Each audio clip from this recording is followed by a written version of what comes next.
2024 అయిపోవటానికి ఇంకో కొన్ని గంటలు మాత్రమే మిగిలి ఉన్నాయి. అయితే ప్రతి సంవత్సరం ఇయర్-ఎండ్ అయ్యే టైంకి ఫోర్బ్స్ అత్యంత ధనవంతులైన వారి లిస్టు రిలీజ్ చేస్తుంది. ఈసారి 2023 రికార్డును బద్దలుకొట్టి ఫోర్బ్స్ 2024 ప్రపంచ బిలియనీర్ల లిస్టులో సరిగ్గా 200 మంది భారతీయులు చోటు దక్కించుకున్నారు. గతేడాది 169 మంది భారతీయులు ఈ లిస్టులో ఉన్నారు. మరి ఫోర్బ్స్ ప్రకారం అత్యంత ధనవంతులైన భారతీయులు ఎవరో ఈ వీడియోలో తెలుసుకుందాం.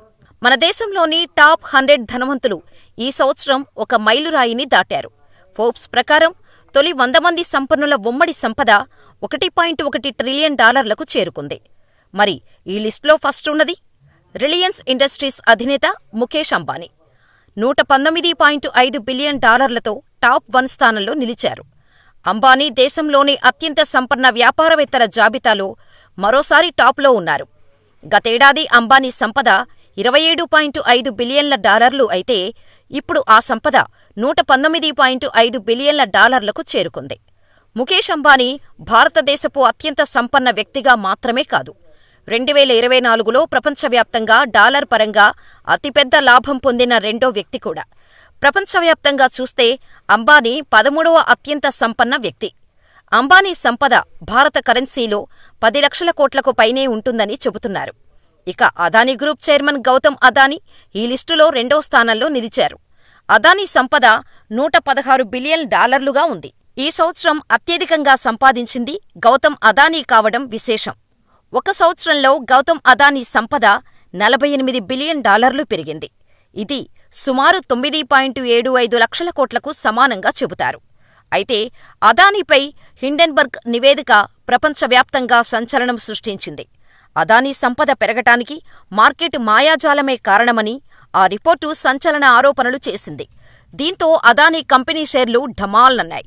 ఫలితంగా అదానీ గ్రూప్ కంపెనీల విలువ $140 బిలియన్ ఆవిరయ్యాయి. అంతకుముందు అదానీ అంతర్జాతీయ కుబేరుల స్థానంలో 2వ స్థానంలో ఉండేవారు. గ్రూప్ కంపెనీలతో పాటు వ్యక్తిగత సంపద కూడా కరిగిపోవటంతో ఆయన ఇప్పుడు ప్రపంచ సంపన్నుల జాబితాలో 23వ స్థానానికి పడిపోయారు. ఆయన ఏడాది వ్యవధిలోనే 35% అంటే దాదాపు $28 బిలియన్ సంపదను కోల్పోయారు. 2022-23లో వారానికి 3,000 కోట్ల రూపాయల చొప్పున అదానీ నష్టపోయినట్టు నివేదిక చెప్పింది. అయినా సరే ఇండియాలో మాత్రం 2వ స్థానంలోనే ఉన్నారు అదానీ. ఇక ఇండియాలో టాప్ 3లో ఉన్నది సావిత్రి జిందాల్ కుటుంబం. $43.7 బిలియన్ 3వ స్థానంలో నిలిచింది. భారతీయ ధనవంతుల జాబితాలో ఒక్కరే ఒక మహిళ సావిత్రి జిందాల్ కావడం విశేషం.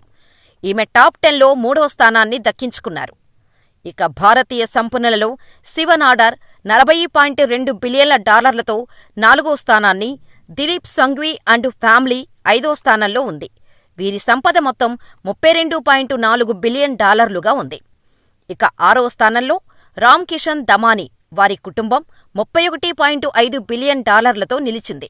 ఈ రామ్ కిషన్ దమానీ ఎవరో కాదు, డీమార్ట్ వ్యవస్థాపకుడే. ముంబై స్టాక్ మార్కెట్లో బ్రోకర్గా అడుగుపెట్టినప్పటి నుంచి ఇప్పటివరకు అదే లో ప్రొఫైల్ మెయింటైన్ చేస్తున్నారు దమానీ.